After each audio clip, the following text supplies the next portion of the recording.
नमस्कार दर्शकों। प्रकृति का हर जीव जंतु अपने आप में एक संपूर्ण इकाई है। प्रकृति की श्रृंखला को बनाए रखने में हर जीव जंतु का अपना योगदान है, महत्व है। प्रकृति जो है वो जितना हम सब मानव का है उतना ही इन जीव जंतुओं का भी है। आज हम बात करने जा रहे हैं गजराज यानी कि हाथियों की। अभी हाल ही में 12 अगस्त को हमने विश्व हाथी दिवस मनाया है। दर्शकों, यूं तो मनुष्य और हाथियों का जो रिश्ता है वो काफ़ी पुराना रहा है और दोस्ताना रहा है। मनुष्य ने समय समय पर हाथियों का काफ़ी उपयोग किया है, युद्ध से लेकर, पर्यटन से लेकर, कार्यक्रमों से लेकर, जुलूस से लेकर। लेकिन क्या वजह है कि आज मानव और हाथी के बीच संघर्ष की स्थिति बन गई है, एक द्वंद्व की स्थिति दिख रही है। हाथी जो जंगलों में थे अब रिहायशी इलाकों में आ रहे हैं, जान माल को क्षति हो रही है, फसलों का नुकसान हो रहा है। तो इन सब का कारण क्या है? आज हम इन्हीं सब विषयों पर बातचीत करने के लिए हमने अपने स्टूडियो में आमंत्रित किया है विशेषज्ञों को। सबसे पहले हम आपको मिलवाते हैं डॉक्टर एम.एल. नायक जी से, जो कि पंडित रविशंकर शुक्ल विश्वविद्यालय में बायोसाइंस के प्रोफेसर हैं, साथ ही सीजी कॉस्ट में पूर्व महानिदेशक भी रहे हैं। सर, आपका अभिनंदन, नमस्कार। हमारे दूसरे मेहमान हैं डॉक्टर राजेंद्र मिश्रा जी, जो कि WTI यानी wild life trust of India के रीजनल हेड हैं सेंट्रल इंडिया के, और साथ ही ये सदस्य भी हैं छत्तीसगढ़ राज्य वन जीव बोर्ड के। सर, आपका भी अभिनंदन, स्वागत है। दर्शकों नमस्कार, आपको भी नमस्कार मैम। सर, इस चर्चा की शुरुआत मैं नायक सर से करना चाहती हूँ कि यूँ तो छत्तीसगढ़ में जो हाथियों की आवाजाही शुरू से रही है, हाथियों का एक लंबा इतिहास रहा है, लेकिन फिलहाल कुछ वर्षों में हम देख रहे हैं कि दूसरे राज्यों से, झारखंड से, उड़ीसा से भी हाथियों की आवाजाही एकदम से बढ़ी है। क्या वजह है इसके पीछे? छत्तीसगढ़ की ओर उनका रुख क्यों हुआ है? हमारा छत्तीसगढ़ राज्य बड़ा एक बहुत ही महत्वपूर्ण राज्य है इस दृष्टि से कि ये एक तो देश के मध्य में स्थित है और दूसरा छत्तीसगढ़ राज्य में वनों का जो आच्छादित क्षेत्र है वो बहुत अधिक है जी। अगर हम पूर्वोत्तर राज्यों को छोड़ दें तो उनके उससे फिर मध्य क्षेत्र में छत्तीसगढ़ राज्य ही ऐसा है जहाँ पर वनोच्छादित क्षेत्र सबसे अधिक प्रतिशत है उसका। तो ये एक बड़ी विचित्र सी एक सच्चाई है कि छत्तीसगढ़ में हाथी पहले काफ़ी अधिक हुआ करते थे और यहाँ तक हुआ करते थे कि दिल्ली के शासकों को, विशेषकर मुगल शासकों को, यहाँ से हाथियों का जिसको कहते हैं हम नजराना दिया जाता था हाथियों का उन शासकों को। तो ये 1930 तक हमारे पास अभी जो कुछ है इसके रिकॉर्ड हैं कि ये छत्तीसगढ़ में होते थे। पता नहीं क्यों, लेकिन ये सत्य या इस पर कभी किसी ने कोई न तो शोध किया न जानकारी एकत्रित किया कि 1930 के बाद अचानक छत्तीसगढ़ प्रदेश को छोड़ के क्यों चले गए। यह एक बहुत बड़े खोज का विषय होगा कि उसका जानना आवश्यक है हमारे लिए कि ये पूरा का पूरा प्रदेश छोड़ के क्यों चले गए। फिर इसके बाद में 1988 में इनका पुनः आगमन हो गया। खैर, पुनः आगमन हुआ, इसका कोई बहुत वो नहीं है। हम अच्छे से जानते हैं इसका कारण कि वो चूँकि हमारे पड़ोस के राज्यों में, विशेषकर झारखंड, उड़ीसा, इन राज्यों में वनों पर बहुत अधिक अतिक्रमण होने लगा, हाथियों के क्षेत्र पर अतिक्रमण होने लगा। तो उसके फलस्वरूप चूँकि छत्तीसगढ़ में वन अधिक थे, ये छत्तीसगढ़ की तरफ आने लग गए और इनको यहाँ कुछ सुरक्षित क्षेत्र मिलने लगे। तो इसलिए ये उन क्षेत्रों से छत्तीसगढ़ की तरफ आए। लेकिन आकर के ये ऐसा नहीं हुआ, आते गए, आए, फिर वापस चले जाते थे, फिर आते थे। लेकिन अब कुछ वर्षों से ये हो गया है कि कुछ हाथियों के दल अब स्थायी रूप से छत्तीसगढ़ में निवास करने लगे। तो सर, ये क्या कह सकते हैं कि छत्तीसगढ़ में इनको एक अनुकूल माहौल मिल रहा है या इन्हें भोजन और पानी समुचित मिल रहा है पर्याप्त मात्रा में? इनकी ज़रूरतें क्या हैं? क्या हमारा छत्तीसगढ़ का जंगल इनकी ज़रूरतों को पूरा कर पा रहा है? देखिए, ये एक बड़ा बहुत ही एक मज़ेदार तथ्य है कि एक हाथी को एक दिन में करीब 150 केजी तक का खाना इसको मिलना चाहिए जी क्या क्या खाते हैं इसका थोड़ा बहुत तो हमको आइडिया है जी लेकिन इनका क्या प्रेफरेंशियल फूड कहे या जिसको कौन सी भोजन को ये अधिक पसंद करते हैं और क्या हमारे जंगलों में इन भोज्य पदार्थों को हम बढ़ा सकते हैं या बढ़ाने की ओर हम प्रयास कर रहे हैं इस पर वैसे बहुत कम कार्य हुआ है इस पर बहुत अधिक काम होने की आवश्यकता है। सर ऐसा कहा जाता है कि हाथियों को पानी की बहुत ज़रूरत होती है, तो क्या हमारे जंगल में, छत्तीसगढ़ के जंगलों में इन्हें समुचित पानी भी मिल पाता है? हाँ, यही एक सबसे महत्वपूर्ण बात है हाथियों के लिए कि देखिए हाथी एक ऐसा इतना बड़ा जीव, काला सा जीव है, इसमें पसीने की ग्रंथि नहीं होती है। अच्छा। हम मनुष्य लोग जैसे हैं, मनुष्य जो है हमारे शरीर की गर्मी को पसीने की ग्रंथि से पसीना निकाल के हमारे शरीर को ठंडा कर लेते हैं। हाथियों में वो ग्रंथि न होने के कारण इनको पसीना नहीं निकलता जी।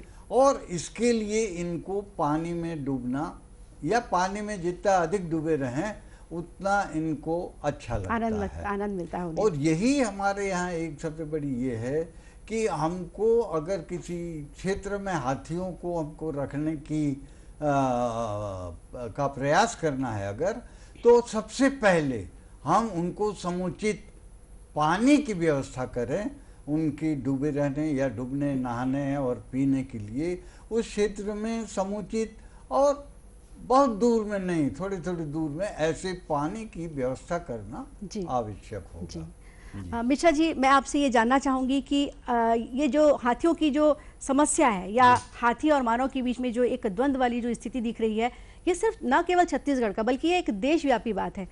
तो पूरे देश में हाथियों की क्या स्थिति है और क्या कुछ किए जा रहे हैं, इस पर थोड़ा प्रकाश डालें। देखिए, लगभग हिंदुस्तान में कई स्टेट में हाथी पाए जाते हैं। कुल यदि मोटा मोटा हम जनसंख्या की बात करें तो करीब 27,000 से लेकर 30,000 के बीच हाथी हैं, जिनमें से करीब 50% हाथी करीब साउथ वाले स्टेट में पाए जाते हैं। हमारा जो छत्तीसगढ़ है ये सेंट्रल इंडिया में आता है और इस सेंट्रल इंडिया में करीब 3,000 मोटे मोटे हाथी पाए जाते हैं, जिनमें से हमारे छत्तीसगढ़ में 250 से 300 हाथी पाए जाते हैं। इनका ओवरऑल जो शासन के द्वारा देखा जा रहा है, भारत सरकार का पर्यावरण वन मंत्रालय है, जो हाथी प्रोजेक्ट है, हाथी परियोजना है, वो इस काम को देखते हैं और समय समय पर हर स्टेट को गाइडलाइन जारी करते हैं कि इस हाथी मानव द्वंद्व को कम करने के लिए या और मैनेजमेंट करने के लिए क्या प्रयास करना चाहिए, वो समय पर गाइडलाइन जारी करते हैं। ये बात सत्य है कि हाथी मानव द्वंद्व थोड़ा सा बढ़ा है और उसका बेसिक रीजन यही है कि संसाधनों का बंटवारा। हाथी भी अपनी जगह रहना चाहता है, उसी संसाधन को हाथी उपयोग करना चाहता है, उसी संसाधन को आदमी में भी चाहता है कि ये हमारा अधिकार है। तो बेसिक दोनों के जब अधिकारों की बात आती है तब जाके वो टकराहट इसमें होती है। एक चीज जो और देखने में मिलती है कि बेसिक है क्या, ये इसमें क्या रीजंस है, ये एक सहन शक्ति जो कहते हैं ना, टॉलरेंस कहते हैं। ये एक ऐसा शब्द है कि जब किसी काम का भी, कोई भी काम हो, जब टॉलरेंस एक ज्यादा हो जाता है तो द्वंद्व की स्थितियां निर्मित होती है। और मानव वन्य प्राणी द्वंद्व, चाहे वो मानव हाथी द्वंद्व, ये इसकी सबसे बड़ी परिणति है कि जब कहीं फसलों का नुकसान होता है, आदमी का नुकसान होता है, इस परिस्थिति में, या हाथी के रास्तों में जैविक दबाव ज्यादा बढ़ता है, ऐसी परिस्थिति में हाथी थोड़ा सा अग्रेसिव हो जाते हैं तो वो अपना हक जताते हैं, आदमी अपना हक जताता है, तो ये द्वंद्व की स्थिति निर्मित हो जाती है। सर, आप जो बता रहे हैं कि ये जो जैविक दबाव वाली बात, तो हमारा जो एक आम दर्शक है वो भी अक्सर इस शब्द से रूबरू होता है कि एलिफेंट कॉरिडोर। तो ये एलिफेंट कॉरिडोर क्या है और हमारे प्रदेश में कितने एलिफेंट कॉरिडोर चिन्हित किए गए हैं और क्या कुछ उसमें बाधाएं या रुकावटें आती हैं? बिल्कुल, ये एक बहुत महत्वपूर्ण मुद्दा है और मुझे लगता है ये एक ऐसी ज्वलंत समस्या है आज की डेट में हाथी और मानव के बीच, जो बेसिक रिक्वायरमेंट, जैसे मैंने कहा कि भी संसाधनों की बात है, हाथी को भी एक जगह चाहिए और हाथी उस जगह को पसंद करता है जहां जैविक दबाव ना हो, यानी वो आदमी को पसंद नहीं करता और आदमी चाहता है हाथी ना आए। तो ऐसी स्थिति निर्मित होती है।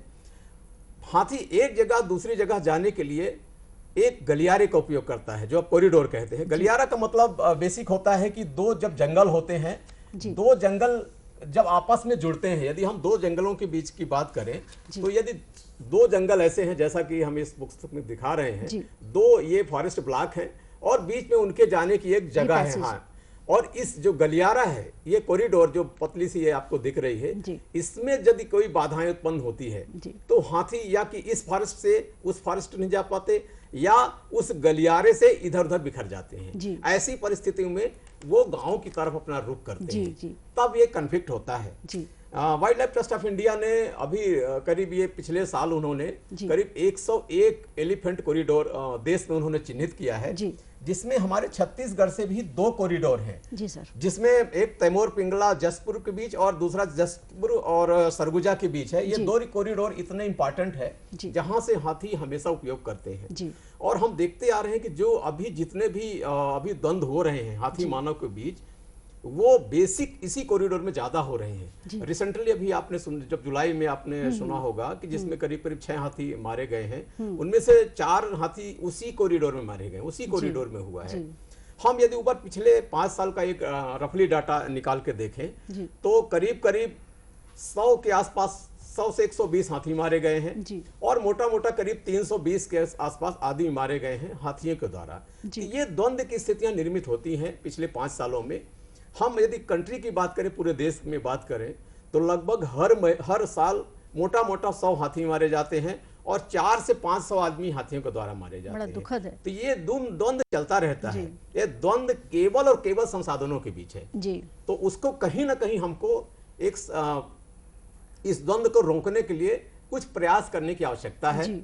हमारी राज्य सरकार, छत्तीसगढ़ राज्य सरकार भी समय समय पर काफी चीजें करती आ रही हैं और पर्यावरण वन मंत्रालय भारत सरकार से भी उनकी समय समय पर गाइडलाइंस जो जारी होती हैं, उस पर ये अपना काम करते जा रहे हैं। सर, ये लेमरू प्रोजेक्ट के बारे में थोड़ा बताएंगे? एक्चुअली लेमरू प्रोजेक्ट ये बहुत पहले जब हाथी रिजर्व घोषित किए गए थे, उस दौरान लेमरू को भी दूसरे हाथी रिजर्व, 3 पहले से ही हाथी रिजर्व यहाँ घोषित हैं, तैमूर पिंगला, बादलखोल, सेमरसो, 3 हाथी रिजर्व घोषित है। चौथा ऑलरेडी लेमरू पहले से घोषित था। उस समय इसका क्षेत्रफल बहुत कम था, मेरे ख्याल से, मैं एकदम श्योर नहीं हूँ, 600 वर्ग किलोमीटर के आसपास था।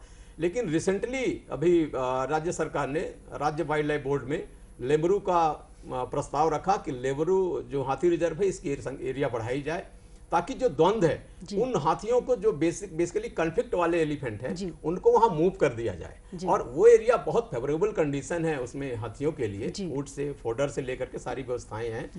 टोटल उसका एरिया उन्होंने जो वाइल्ड लाइफ बोर्ड में उन्होंने चिन्हित किया और जो उन्होंने पास कराया करीब 1995 स्क्वायर किलोमीटर रहा।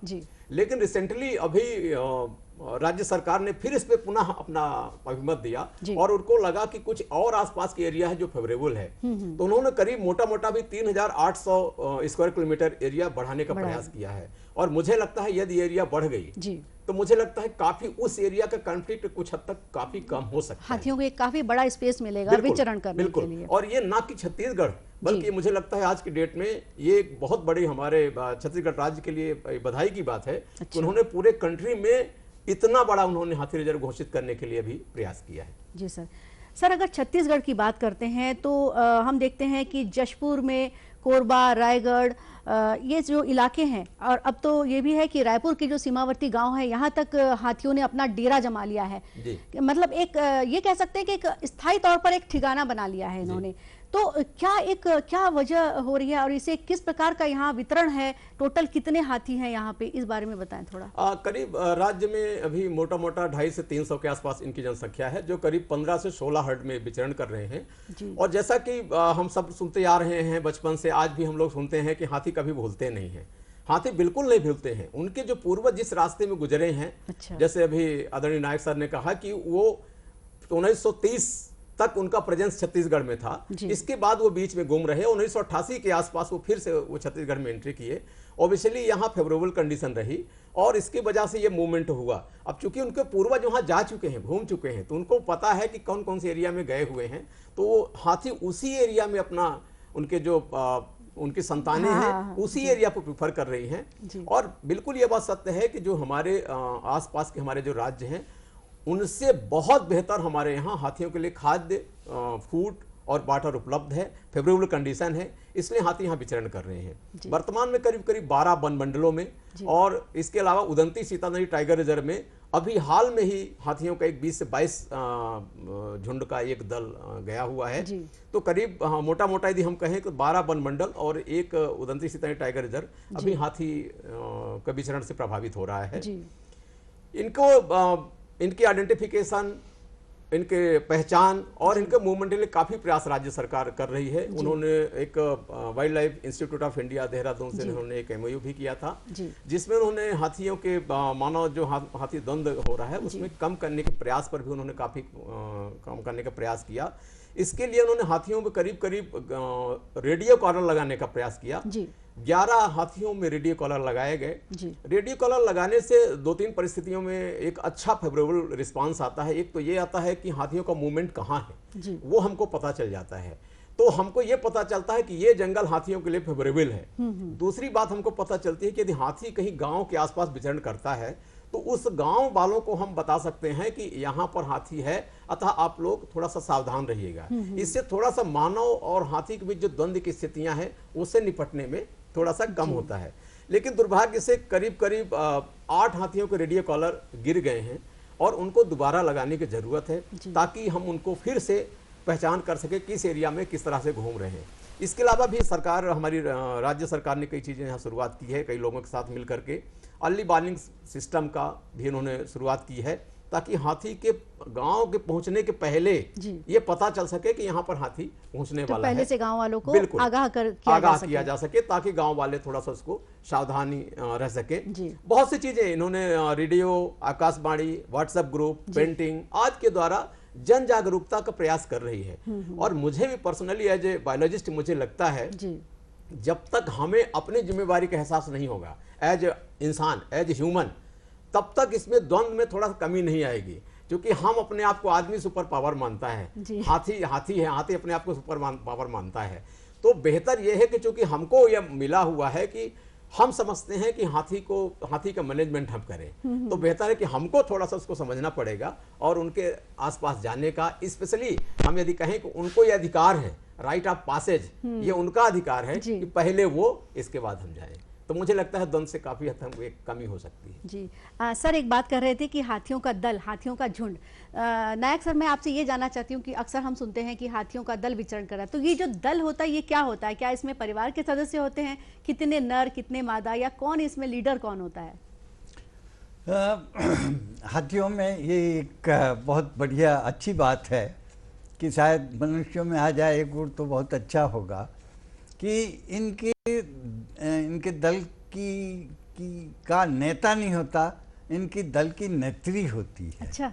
एक्चुअली कुल माता होती है जो इनके दल का नेतृत्व करती है।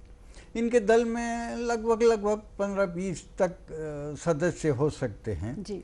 और इस दल में मुख्य रूप से अवयस्क या बच्चे और मादाएं रहती हैं। जो वयस्क नर होते हैं उनको प्रायः उस दल से अलग कर दिया जाता है और वयस्क नर अपना एक अलग से रहते हैं। जैसे गणेश नाम का अभी वयस्क नर था जो जिसने काफ़ी चर्चा में रहा, काफ़ी उत्पात मचाया था, तो वो भी ऐसे ही नर था जो दल से बाहर कर दिया गया था, अकेला रहता था। तो वयस्क नरों को दल में जगह नहीं होती, उन्हें अलग कर दिया जाता है। सर, हमारे यहाँ की जो भौगोलिक जो स्थितियाँ हैं, खासकर जशपुर इलाका जहाँ महुआ काफ़ी बड़ी तादाद में मिलता है और उसकी देसी दारू भी बनाई जाती है, तो मैं ये जानना चाहती हूँ कि उसके एक्सट्रैक्ट या उसकी खुशबू से इनमें सूंघने की बड़ी शक्ति होती है क्या? ये कैसे वहाँ पहुँचते हैं? उन इलाकों में ज़्यादा देखे जाते हैं और वहाँ से घटनाएं भी काफ़ी देखने को मिलती है, सुनने को मिलती है, क्या वजह है इसकी? हाँ, देखिए, ये जो इंद्रियां हैं इनका बड़ा हमारे उसमें बड़ा अच्छा संबंध रहता है कि एक इंद्रिय अगर कमज़ोर है तो दूसरी इंद्रिय काफ़ी बढ़ जाती है। हाथियों में देखने की आई साइट जो है वो बड़ी कमजोर होती है। अच्छा। दूर तक नहीं देख पाते। जी। तो इसमें क्या हुआ है, इनकी घ्राण शक्ति, सूंघने की शक्ति, स्मेलिंग पावर, जी। वो बहुत अधिक बढ़ गया है। अच्छा। और इनका विशेष रूप से इनको मैंने जैसे पहले कहा पानी की आवश्यकता, जी। तो ये पानी को कई किलोमीटर दूर से अपने नाक से ये पता कर लेते हैं कि उस जगह पर पानी है। अब ये जो शराब या दारू या जैसे आजकल पके कटहल का फल है, जी। इनका जो खुशबू है ये भी बहुत दूर से ये सूंघ लेते हैं। ये इनका कोई मुख्य भोजन नहीं है, लेकिन हम कहें हाथी भी दरवा लोगों जैसे दारू के लिए पता नहीं क्यों इनका विशेष इनको आकर्षण रहता है, आकर्षित होते हैं। और उसका टेस्ट तो बहुत अच्छा तो नहीं लगता, हाथियों को पता नहीं अच्छा लगता। सर, इनको क्या पौष्टिक भोजन के रूप में उनका क्या ऐसा रहता है? जैसे कई बार हम ये सुनते हैं कि गन्ने की फसल, खड़ी फसल उन्होंने रौंद डाली, या धान की जो खेती है खड़ी फसल बर्बाद हो गई, या घर में घुस के भी वो कई बार सामान तोड़ फोड़ करके वो खाना अपना निकाल लेते हैं, ये भी दिखता है। तो उनके लिए पौष्टिक भोजन क्या है? नहीं, देखिए, भोजन तो हर कोई जो ज़्यादा से ज़्यादा कम मात्रा में पौष्टिक भोजन को कम मात्रा में लें तो भी उनकी आवश्यकता पूरी हो जाती है।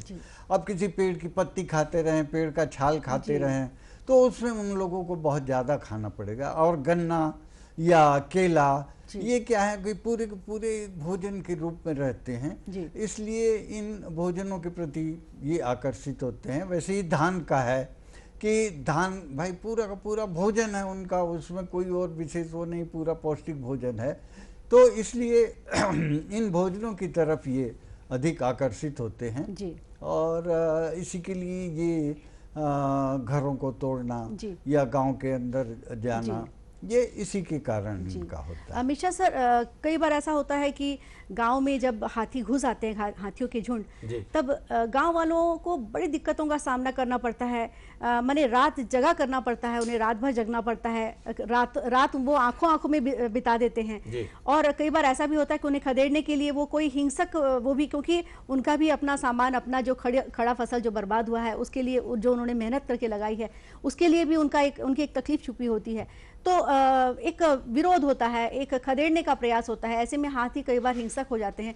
ग्रामीणों को भी एक अवेयरनेस के लिए स्थानीय स्तर पर भी कुछ चेतावनी दी जाती है या उनको हिदायत दी जाती है कि आप ऐसा करें, वैसा ना करें। आप क्या कहना चाहेंगे कि ग्रामीणों को कितना जागरूक होना चाहिए या स्थानीय स्तर पर क्या प्रयास होना चाहिए वन विभाग की ओर से? बिल्कुल, आप सही कह रहे हैं कि इनको एक जागरूकता, एक ऐसा मुझे लगता है कि जन जागरूकता एक ऐसा साधन है जिसके माध्यम से हम किसी भी वन्य प्राणी द्वंद्व, हाथी हो या अन्य वन्य प्राणी द्वंद्व को हम कम कर सकते हैं। उसमें कई चीजें होती हैं। आपने जैसा कहा कि ये होता है, जगह करना पड़ता है, क्योंकि हाथी जब नई जगह जाते हैं, जैसे हम नई जगह एक्सप्लोर करते हैं, हाथी का भी एक जो रूट में जाता है और उसको नई जगह देखने को मिलती है। यदि स्पेशली उस जगह में उसको फूड मिलता गया, पानी मिलता गया, तो वो एक्सप्लोर करता है कि और आगे क्या है, और आगे हो सकता है कोई गाँव आ जाए। और जैसे अभी आदरणीय नायक साहब ने कहा कि यदि गांव में भी कहीं फसल रखी है, इवन ये देखने में आता है कि घर के अंदर फसल रखी है, कुछ ऐसे जैसे हड़िया, दारू, कुछ चीजें रखी हुई हैं, तो वो गांव में पहुंच जाते हैं। गांव में पहुंचने के बाद उस घर तोड़ करके खाते हैं, बिल्कुल ये बात सत्य है। इसके बाद भी गांव में अक्सर क्या होता है कि बाड़ियों में काफी चीजें लगाई जाती है जो बड़ी हाथियों के बहुत पसंदीदा भोजन है, तो आसानी से बाड़ी में जाता है, बाड़ियों में भी खाता है। कभी कभी हाथी अग्रेसिव होते हैं, कुछ झुंड अग्रेसिव होते हैं, विशेषकर जिनके साथ बच्चे रहते हैं। बच्चों के रहने से वो अपने आप को पूरी तरह से, अपने झुंड को, अपने बच्चों को वो प्रोटेक्ट करते हैं। ऐसी परिस्थिति में यदि गांव से भी गुजरता है तो दिक्कतें होती हैं, उसमें दिक्कतें होती हैं, नुकसान होता है, काफी चीजें होती हैं। जन जागरूकता जरूरी है। सरकार ने अभी हाल में ही जो लोगों के मारे जाने पर जो इनका उन्होंने दिया है मुआवजा, उन्होंने बढ़ाया है। बेसिकली ये मुआवजा ना करके हम इसको रिलीफ कहें तो बेहतर होगा, क्योंकि मुआवजा किसी चीज का नहीं दिया जा सकता है। तो जैसे उन्होंने अभी 4 से 6 लाख कर दिया है, अस्थाई अपंग होने में उन्होंने 2 लाख किया है, जन घायल में उन्होंने करीब 50,000 के आसपास किया है, और किसी तरह से पशु जो उनके कहीं मारे जाते हैं तो अधिकतम उसका उन्होंने 30,000 के आसपास किया है। सर, अगर समाधान की बात करें तो आप क्या राय देना चाहेंगे, क्या सुझाव देना चाहिए? बहुत ही संक्षेप में बताएं कि क्या क्या हो सकता है हाथी और मानव के बीच में द्वंद्व को कम करने के लिए। देखिए, दो तीन चीजें हैं। एक तो जैसे अभी हम बहुत देर से हम लोग चर्चा उसी पर कर रहे हैं कि जन जागरूकता एक ऐसी चीज है जिसके कई पहलू से हम उनको समझाएं। हमें हाथियों के व्यवहार के बारे में भी हमें आपस में अपने लोगों को समझाना पड़ेगा। हाथी का व्यवहार क्या होता है, क्योंकि जब तक हम व्यवहार नहीं जानेंगे तब तक उसकी एक्टिविटी के बारे में हम नहीं समझ पाएंगे। तो कुल मिलाकर के हमको उसके व्यवहार के जानना पड़ेगा, उसके मूवमेंट को हमको, जो हम कॉरिडोर की बात कर रहे हैं उसको हमको ब्रेक नहीं करना है, हमको उसको डिस्टर्ब नहीं करना है। जैसा कि अक्सर सुनने में आता था, पटाखा फोड़ने में आपने देखा होगा हाथी के ऊपर आग के गोले फेंक दिए जाते हैं। ऐसी परिस्थिति में वो ज्यादा एग्रेसिव होता है, और जैसा मैंने कहा हाथी बहुत याद रखता है। यदि किसी गांव में और किसी व्यक्ति के द्वारा उसको नुकसान पहुंचाया जाता है तो आगे आने वाले बहुत दिनों तक उसको याद रहता है, और उस गांव इवन उस आदमी तक को याद रखता है कि इसने हमको नुकसान पहुंचाया है। तो ऐसी परिस्थिति में जिस गांव में उसको ज्यादा दिक्कतें होती हैं, ज्यादा लोग परेशान करते हैं किसी न किसी रूप में, उस गांव में वो ज्यादा प्रॉब्लम करता है। सरकार के द्वारा कई चीजें की गई हैं। सरकार ने भी कुछ हाथी मित्र दल, हम लोग भी उसमें wild life trust of India कई चीजों में इन्वॉल्व है, जिसमें हाथी मित्र दल बनाए जा गए हैं, जो ग्रामीणों के बीच, अपने गांव के बीच लोगों को, युवा लोगों को बनाया गया है, उनको जागरूक किया गया है, ताकि अपने गांव को वो लोगों को समझा सके, उनके व्यवहार को बता सके, और हाथी के जो मानव द्वंद्व है उसको काफी हद तक रोका जा सके।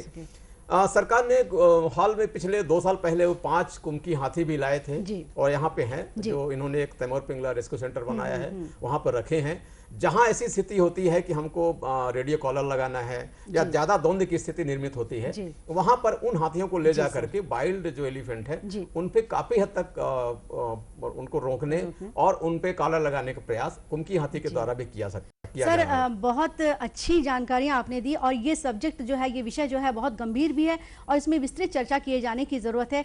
आप दोनों ने हमारे स्टूडियो में आकर हमें इतनी सारी अच्छी जानकारियां दी, जिससे हो सकता है कि पूरे समाज के लिए एक बहुत बड़ा उदाहरण बने, और आपके जो सुझाव हैं काम आए। आप दोनों हमारे स्टूडियो में आए और इतनी अच्छी जानकारी दी, इसके लिए आप दोनों का बहुत बहुत शुक्रिया। दर्शकों, तो जैसा कि आपने सुना, हमारे दोनों विशेषज्ञों ने राय दिया, सुझाव दिया कि किस तरह हाथियों का संरक्षण किया जाए, किस तरह मानव और हाथियों के बीच में एक सह अस्तित्व का निर्माण किया जाए, ताकि दोनों अपने अपने तरीके से शांतिपूर्ण जीवन बिता सकें। आज के लिए हमें दीजिए इजाज़त। नमस्कार।